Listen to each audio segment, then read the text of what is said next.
Fish species have disappeared and coral is covered in brown algae.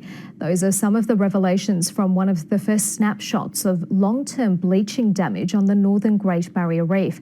Up to 40% of the coral has been wiped out at one popular tourist spot, which could take years to recover. Far North Queensland's vivid tropical colour scheme resplendent in the spring sunshine, but that falls away under the surface west of Port Douglas. This was more than 100% live. It's growing on top of each other.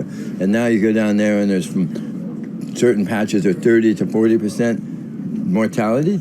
Before the bleaching, the Great Barrier Reef was alive with colour. This is what parts of the northern section look like now. Professor Tim Flannery saw this site an hour off the coast earlier this year.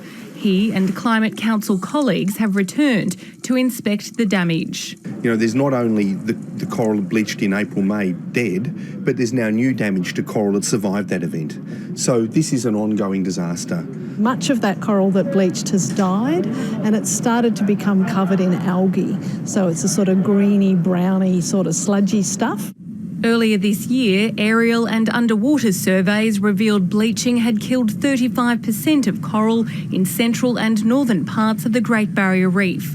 But corals aren't the only animals affected. There's still a lot of fish that eat the algae and they're doing quite well, but a lot of the fish like parrotfish that eat the coral have disappeared.